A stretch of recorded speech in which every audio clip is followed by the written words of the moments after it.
Brought to you by Ram Trucks, built to serve.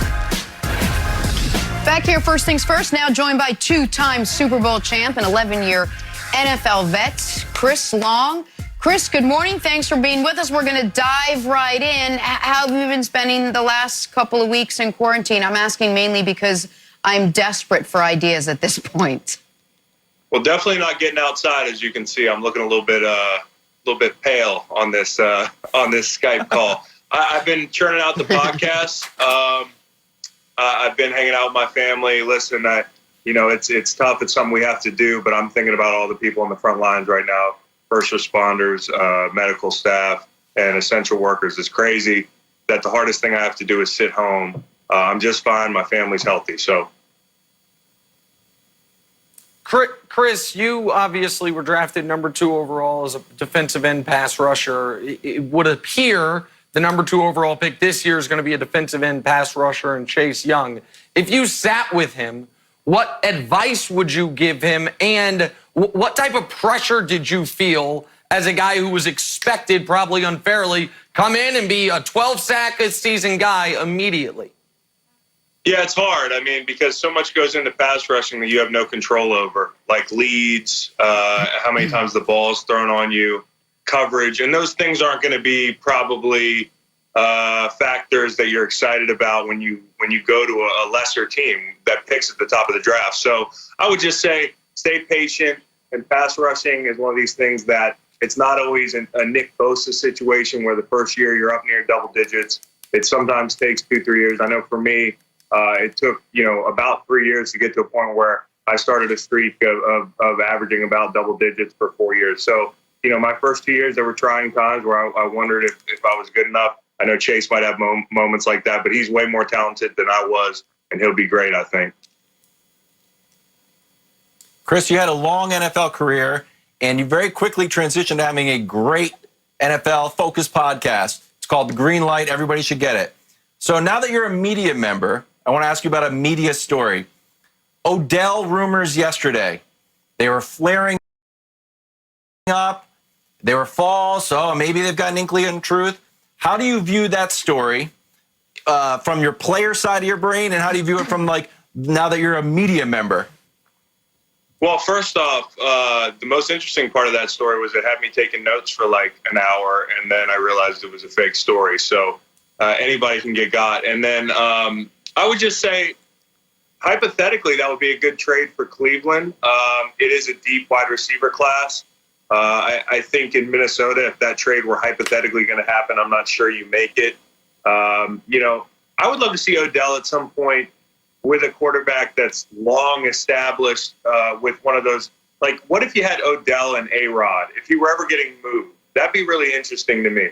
A real kind of guy who's been there a decade, a Hall of Fame type guy. I think Baker's really good, and I think what they got going in Cleveland, if they can make it work, is great. 2 tight ends with Hooper, Njoku. They're going to have receivers on the outside, running backs. And I think with Baker, with a quarterback, you judge him off of what he's done. In his first year, he showed you that potential. I think they can get back there. I like the Stefanski hire.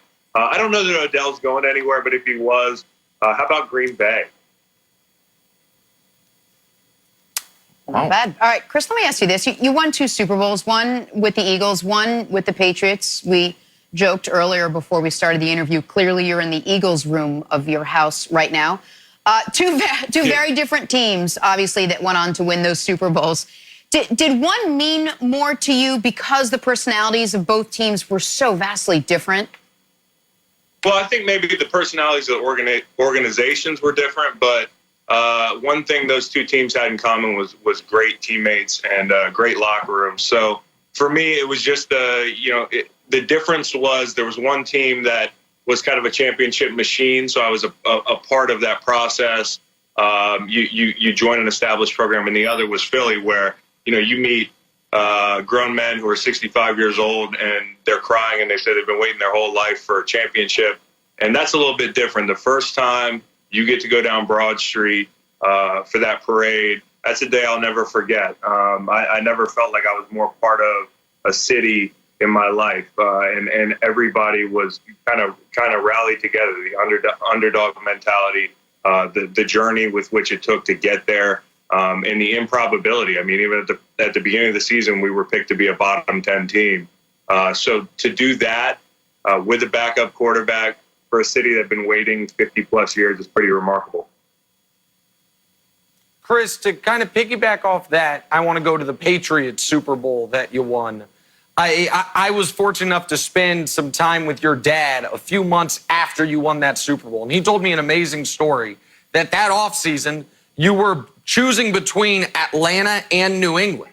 And that he had counseled you that he thought, well, if you're trying to win a Super Bowl, I would go to New England. And he told me at halftime of that game, he felt like a failure. He's like, the one thing I'm supposed to help my kids with is football, and I steered him wrong. While you're in that game, at any moment, were you thinking, geez, like I'm this close, I've waited this long, and I could have been playing on the other side? Or is that just something you reflect on afterwards?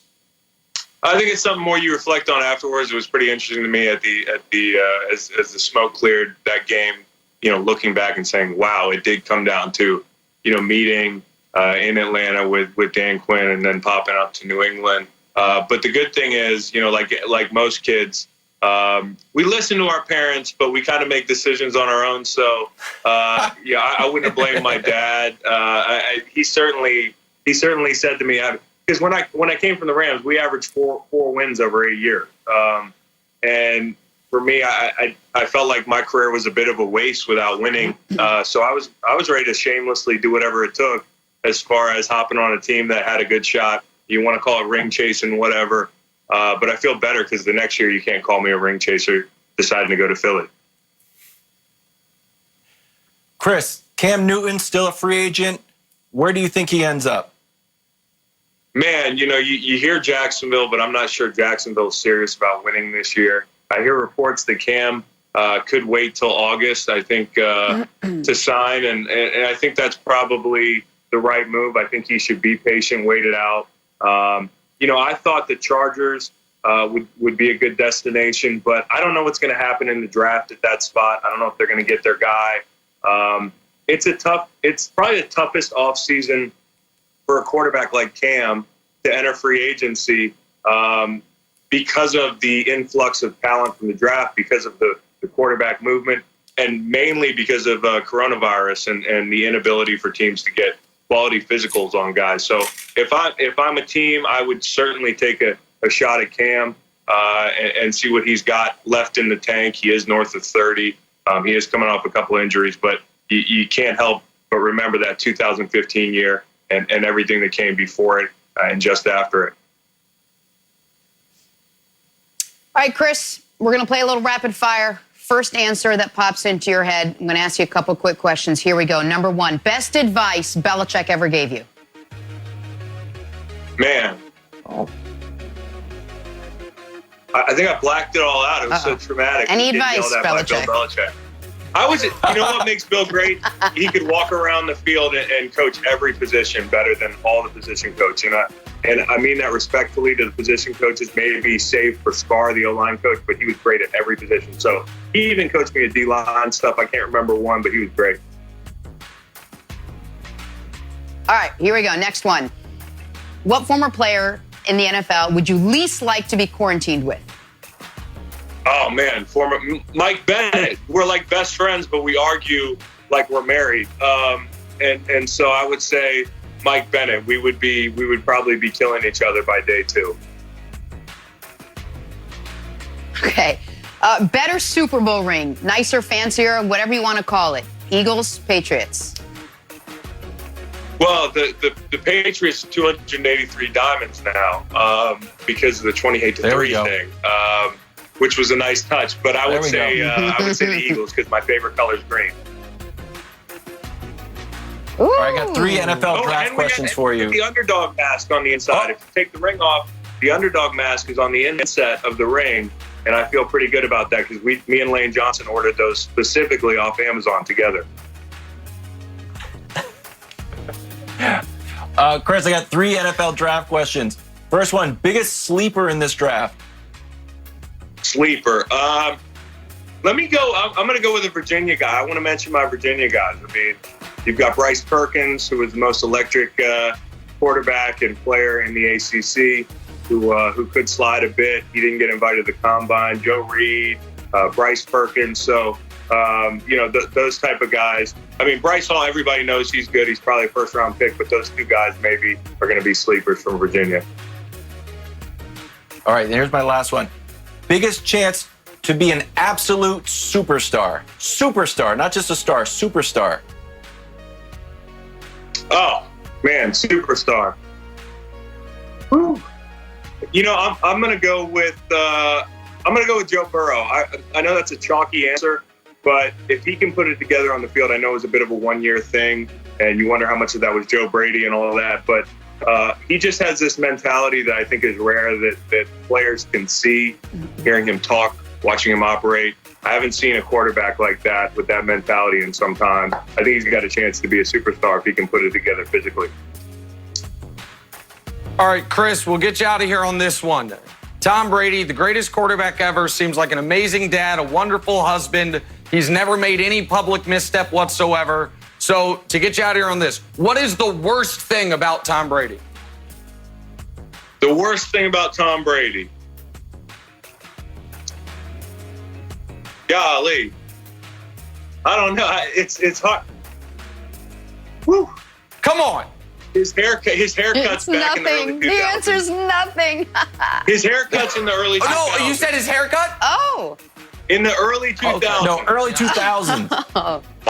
Yeah, I mean, no, I didn't hear that part. Cut that part out. Aggregate it. Chris Long rips Tom Brady's hair all over the internet later today. Yes, we nailed you. Benjamin Button, man.